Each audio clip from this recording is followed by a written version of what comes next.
Hey guys, today I want to make a review of the Sisyphus stone by Vladi Delimolov. He's the one that designed the seed. So what this is essentially a highly bandaged Scube Curvicopter 3. As you can see, these are rhombuses right here. These are helicopter cube centers. These are helicopter cube edges right there. And these are the corners, except they are deep enough to make these parts right there appear. So yeah, it's again, a Curvicopter 3 mixed with a Scube and then highly bandaged so that there's only one Scube axis, along with the 6 edges or, well, you know, edge turns that you would find on that Scube axis. So technically it's a very, very jumbling puzzle. It's almost only jumbling. So you can do half turns, obviously, because this is a helicopter cube. So for example, this is a half turn, and this is also a half turn. Now, the fact that this is a sphere is very ambitious. This is something I would never do nowadays. I used to like spheres, but the thing is, when you're designing a sphere, you have to be able to turn it and break it in. When that thing is spherical and you don't have any parts to really latch onto, it's very hard to break in, and this puzzle is actually quite smooth. So it was very, very well made. So the reason why, so on a helicopter cube here, as you can see, there's like a cut that ends on nothing right there. It ends on a flat part. It's not like this rhombus is cut by this cut as well. So technically that's because it's just unbandaged. The thing is, here the cut goes nicely along that line right there, but here it just stops at the rhombus because that's the unbandaged part. So technically, this is more than a Curvicopter 3. It's actually an unbandaged Curvicopter 3 that's been slightly unbandaged at every corner, which is really nice. Now, there is a really cool symmetry. Here you have one of those unbandaged corners down there, one up here, one down there, one up here, one down there, and here you've got a whole cross, and you got one up here, one down there, one up here, one down there, and it's alternating essentially, so that's pretty cool. I think it's very interesting. Here you see the cross here, and the cross there, and here you see just a spike, and spike. I think that's nice. So let's try to scramble it just a little bit. I don't want to do this too much, but there are like many positions where you can get it bandaged and unbandaged. As you can see here, there is like already some nasty jumbling going on. For example, here I could not turn that face because it jumbles right here.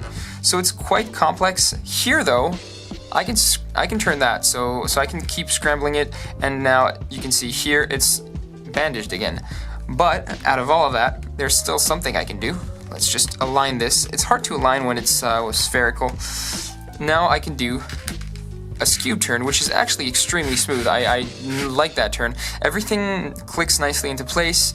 There's a very nice corner cutting, so that's perfect. That is a very interesting puzzle. I will not be scrambling it because solving this is going to take way too much time, and I'm more interested in the mechanics and the realization of this project. I think it's more interesting to see just how well it was made and how it was made, which is why I am going to open it. I have the authorization of Vladi to open this. Let me just think. Oh no, it's on that side, I think. There's one of the two sides that's a cap. There it is. Perfect. Hopefully I'm not damaging anything, but yeah, he gave me the authorization to do that. So that is flathead. I need Phillips. I feel like I'm gonna screw something up. Oh, okay. I do not want to turn that too much because I feel the whole puzzle loosening up underneath my hands, and that is not a good thing.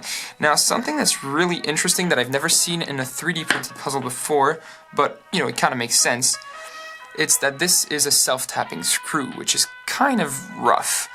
I've never used one on my 3D printed puzzles because technically metal screws are self-tapping when you're talking about materials that are so soft, like nylon, for example. Oh wow, yeah. I'm just gonna do this. Okay.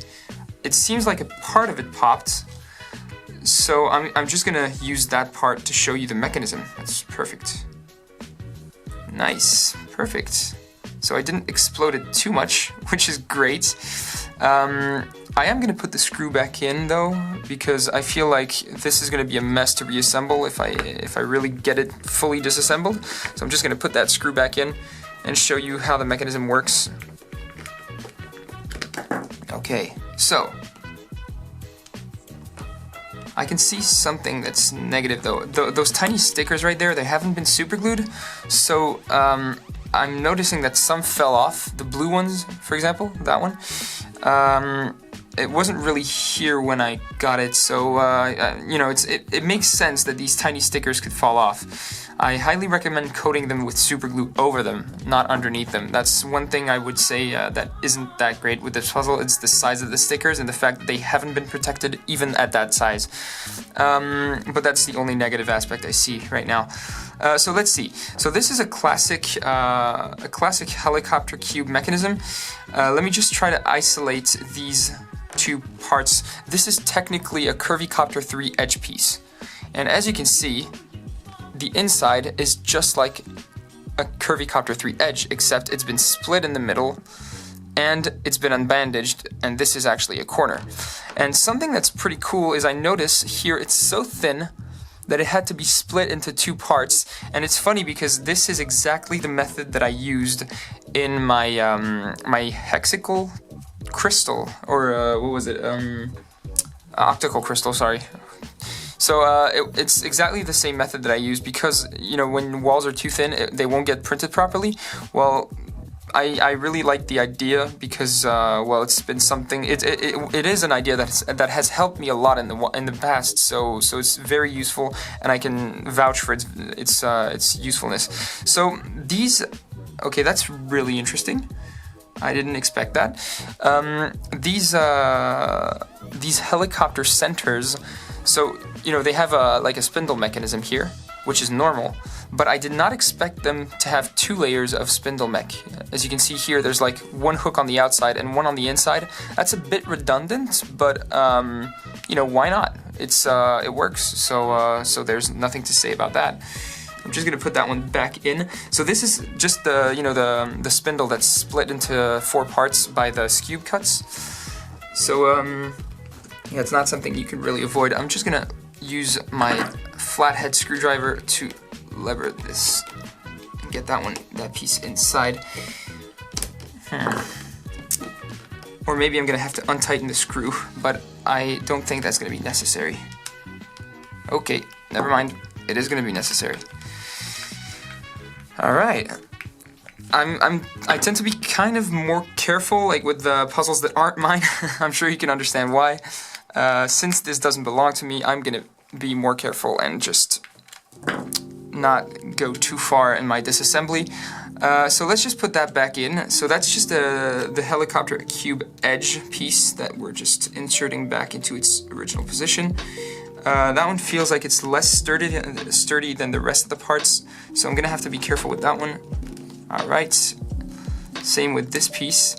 Now, okay, before I put that one back in, I just want to show you something. If you combine these parts right there, sorry, wrong direction, both in the wrong direction.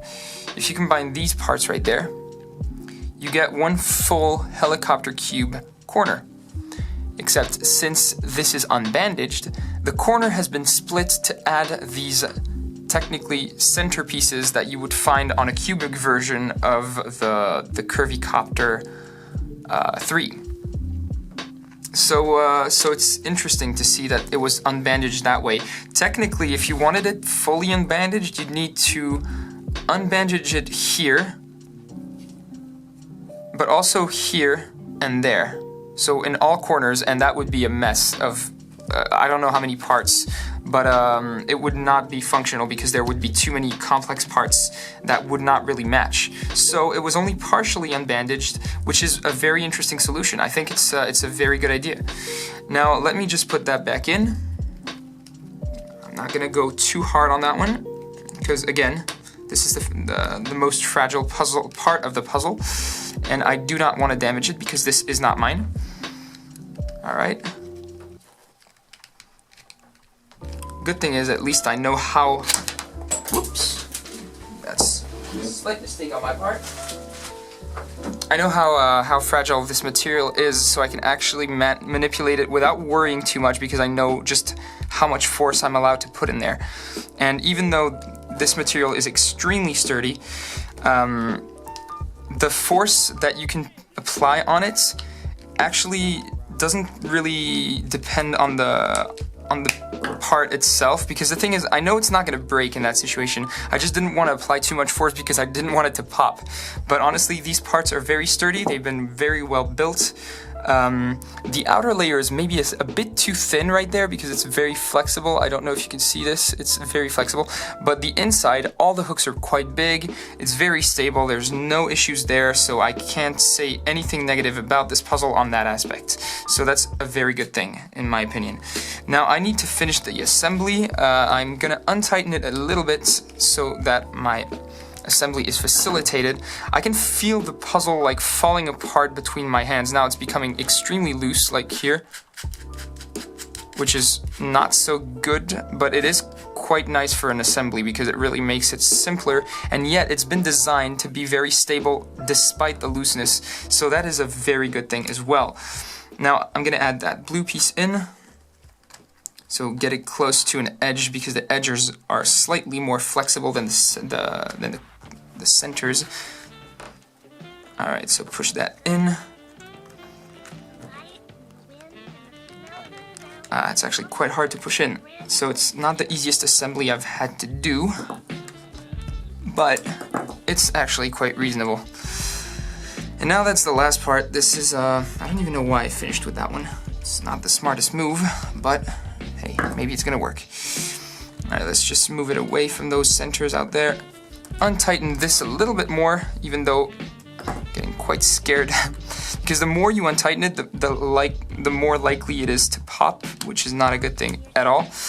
And I almost just got a pop, but it locked back into place. So that's a very nice mechanism, very stable, something I really like because, well, it would have been, you know, it would have made the reassembly quite difficult. I'm gonna loosen it up slightly because, yeah, it is smooth, but it needs a lot of force, I guess, to, well, not a lot of force, but you need to apply a bit of pressure on the parts to turn them, and that's not a good thing because of those tiny stickers, because you have a higher chance of getting them to peel. So I'm trying to avoid that. So I just loosened it up a little bit. I will probably be sending it to Del Rubiqueo, which is a Spanish channel. He's a friend of mine. And he's going to make a review as well in Spanish for those who are interested. In the meantime, this puzzle is definitely really cool. Let's see if I can do one final pattern before I go. Let's do this. So, what if I switched these two parts right there? I'm sure there's a nice pattern that can be done. Oh yeah, definitely. As you can see here, oh wait, I can only do it on one side. So I've got these two that are just flipped, but not on the other side, which is quite interesting. Not exactly what I expected. I guess you could do this like around the whole puzzle. I'm not gonna do that. I feel like I'm gonna end up scrambling it and not knowing how to solve it. So, but yeah, it's a really cool puzzle. Just like a half turn makes for a cool pattern. Like this, turn it like that, and it already looks great. So. Yeah, it's a very nice color scheme. I really like it. You know, those like half moons right there, everywhere. It's really beautiful. I think the Sisyphus stone is definitely a great design, and it was really well implemented. So congrats, Vladdy. Your design is really good. So thanks so much for sending me this puzzle. I had a lot of fun checking out the mechanism and you know, reviewing that.